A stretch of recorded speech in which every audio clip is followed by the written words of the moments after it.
chapter 10. Then I looked, and behold, in the firmament that was above the head of the cherubims, there appeared over them, as it were, a sapphire stone, as the appearance of the likeness of the throne. And he spake unto the man clothed with linen, and said, Go in between the wheels, even under the cherub, and fill thine hand with coals of fire from between the cherubims, and scatter them over the city. And he went in my sight. Now the cherubims stood on the right side of the house when the man went in, and the cloud filled the inner court. Then the glory of the Lord went up from the cherub, and stood over the threshold of the house, and the house was filled with the cloud, and the court was full of the brightness of the Lord's glory. And the sound of the cherubim's wings was heard even to the outer court, as the voice of the Almighty God when he speaketh.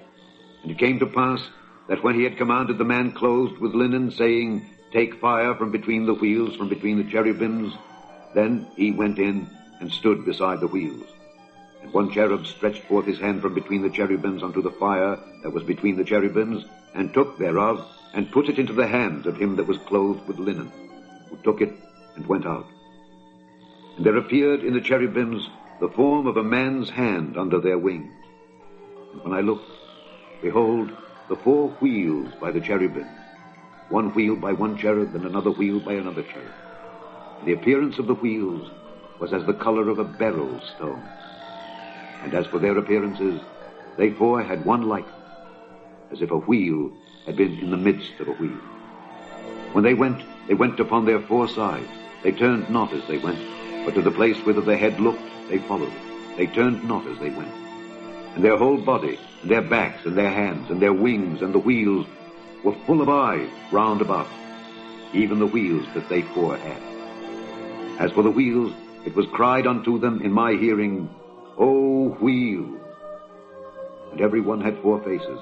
The first face was the face of a cherub, and the second face was the face of a man, and the third the face of a lion, and the fourth the face of an eagle. And the cherubims were lifted up.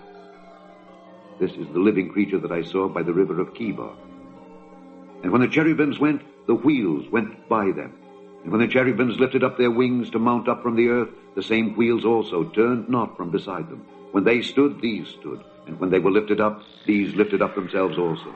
For the spirit of the living creature was in them. Then the glory of the Lord departed from off the threshold of the house, and stood over the cherubims. And the cherubims lifted up their wings, and mounted up from the earth in my sight. When they went out, the wheels also were beside them. And every one stood at the door of the east gate of the Lord's house, and the glory of the God of Israel was over them above. This is the living creature that I saw under the God of Israel by the river of Chebar. And I knew that they were the cherubim. Every one had 4 faces apiece, and every one 4 wings. And the likeness of the hands of a man was under their wings. And the likeness of their faces was the same faces which I saw by the river of Chebar, their appearances and themselves. They went, every one, straight forward.